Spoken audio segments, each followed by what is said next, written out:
The value of U.S. official gold holdings just soared past $1 trillion as gold and silver continue to melt up. Could SOFR liquidity stresses be driving massive moves in gold? And did you know the U.S. used to back 22% of its debt with gold? What gold price would be needed to return to that historical average? It might not be as crazy as you think. So, with the massive moves in gold and silver, the current official gold holdings of the US currently 8.1 thousand tons of gold. Now, we haven't gotten that Fort Knox audit that we were promised, but given the official record of 8.1 thousand tons and the current market price of gold, we can see the value $1.1 trillion. But it's important for a bit of kind of historical context here. In the 1800s and early 1900s, the UK and major economies like the US and the UK backed their currency by gold. Their currency was actually backed by something scarce. This was the gold standard. You could take your $20 bill and go exchange it for an ounce of gold at the bank.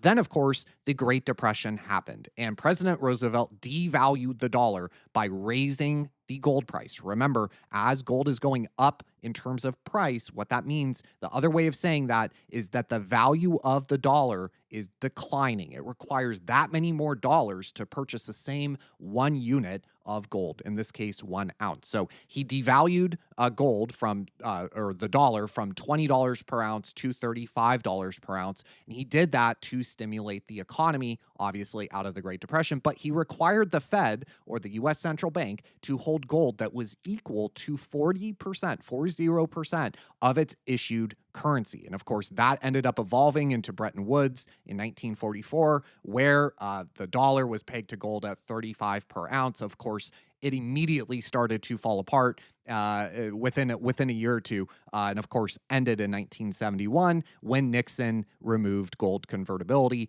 and closed the gold window. So, what is the current debt load right now? Well, it is $37.2 trillion. But before we get to the debt, that 40% backing of money that President Roosevelt required the Fed to hold gold that was equal to 40% of its money supply. Well, M2 money supply is at 22 trillion. 40% of that is 8.8 trillion. Now, remember that number. What gold price would be needed to return that 40% backing of currency units? Well, it would be $30,000 per ounce. Now, to get to the debt, here is a chart from Fred. This is a free resource. I will link it in the description. Tons of data here that you can play around with.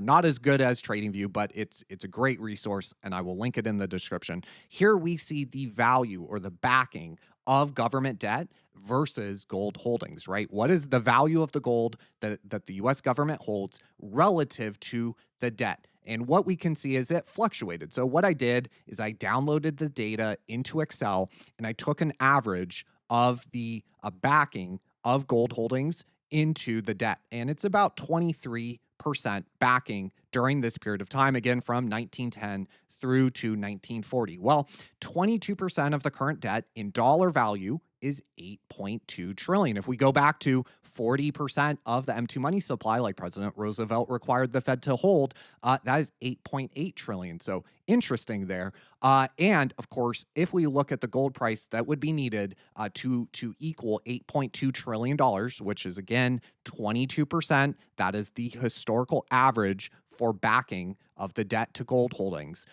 Well, the price per ounce needed to equal 8.2 trillion is $28,000 per ounce. That equates to a 640% move up in gold. Now, remember the other way of saying that is a move down in the dollar denominated in gold. Here we're looking at the gold denominated in dollars, and of course the inverse of that is the dollar denominated in gold. So that would be a massive devaluation of 650%. If you were doing the M2 conversion, that would be about 680% in terms of a higher gold price. Now, that might sound crazy, but if we go back to 1965 through to 1980, this time period, this historical analog I keep pointing to, given where we are as a country culturally, politically, and a lot of the shakeups in kind of domestic monetary policy, as well as international trade and geopolitical tension. It's not a perfect one-to-one analog, but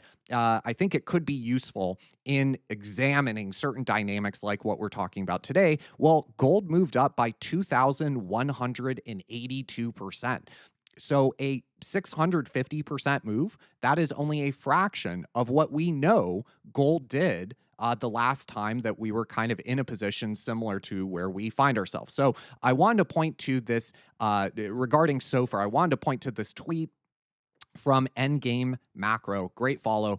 He is replying to Santiago Capital, who I think actually was replying to me. We were having a conversation yesterday about gold and about gold holdings and some of these things, these monetary dynamics. So I think this was actually somewhat in reply to me, kind of subtweet, but that's okay. Endgame Macro says, what Brent is pointing out is that gold is rising because the monetary plumbing itself is unstable. When fiat, that is the dollar or any modern currency, across the board is being debased, meaning more is being printed, and collateral chains are strained, gold becomes the ultimate safe asset or collateral. The difference today is that balance sheet and collateral constraints are deciding where the liquidity can actually flow. Global M2 may be climbing, but repo stress, as we pointed out in yesterday's video, which I will link at the end, sticky SOFR, also included in that video, and negative CP bill spreads show that cash is getting trapped upstream in sovereign funding channels, not spilling over into high beta assets like Bitcoin. With the reverse repo buffer gone, every new treasury bill, again, to refill the TGA, soaks up liquidity. This is why bank reserves are plummeting down to $3 trillion. Dealers pressed on balance sheet can't expand to absorb it. That is why Bitcoin has decoupled from M2 while gold has surged. Gold is not just an inflation hedge, it is outside collateral. Unlike treasuries, which, by the way, the US government can seize, like we did to Russia, it doesn't depend on political risk, counterparty solvency, or clearing bottlenecks. Central banks can hold it at home, pledge it in swaps, and rely on it when trust in sovereign paper is stretched, as we can see by the global long end bond yields. We can see that this is starting to happen. Of course, the DXY dollar index has lost about 11% of its value just in the past 9 months. In an environment where bills and repo are tight and balance sheets are full, that quality matters more than ever. It is a scarce bearer asset. So the rally in gold is the market signaling that fiat collateral is running thin, system trust is weakening, and gold is reclaiming its role as the one asset that sits outside of the leverage loop. So I think it was a great tweet. And just to touch on the correlation that he mentioned there between M2 money supply and gold, here is the annual rate of change for gold, and then, of course, the M2 money supply, if that interests you. But this is what was really interesting. So this is what he was referring to, was that gold basically started being favored by sovereigns when some of these plumbing stresses started to occur. And I thought, well, I have some of those charts from yesterday's video. Let me just overlay the gold price in. What do you know?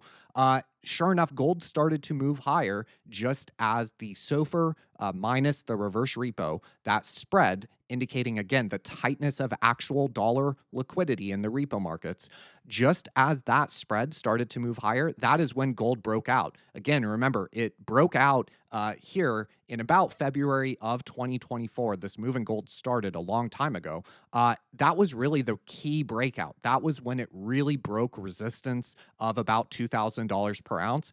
That is when the move really started. Well, sure enough, that was just about the period of time that SOFR minus reverse repo started to really indicate stress. And as the stress has been getting more severe, as we can see recently, sure enough, this big move higher in SOFR minus RRP, again, reflecting actual dollar liquidity conditions in the repo market via SOFR relative to what the Fed wants various interest rates or liquidity to be like. We can see that it corresponds to a massive leg higher in gold. So, anyways, I thought that that was interesting. Of course, here we will take a look at gold and silver on the weekly time frame, just absolutely ripping for the past year or so.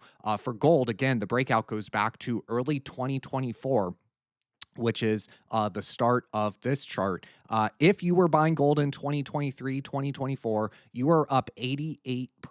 Now, if you were buying silver back then, you were up about 105%. So, precious metals continue to show some of the most stunning outperformance compared to traditional assets like bonds or equities, and probably will continue to do so, at least so long as SOFR is indicating, liquidity stresses in the system, in the fiat system. And of course, we know that long end bond yields are moving higher. Again, remember that that means the value of the bond is doing this.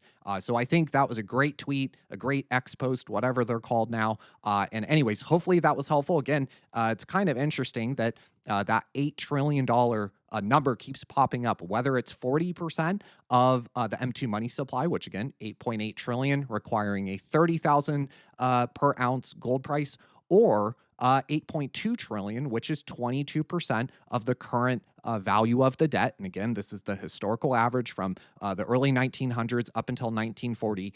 Both of those reflect a very similar gold price, which is about 30,000 per ounce. And again, that's about an 8 or 9x from where we currently are. So that would be a massive debasement of the dollar or devaluation of the dollar and an appreciation of gold, right? But when the gold price is going up, remember what that means. The value of the dollar denominated in gold terms, which gold is centuries old money, the value of the dollar is plummeting. So anyways, hopefully that was helpful, and I'll catch you on the next one.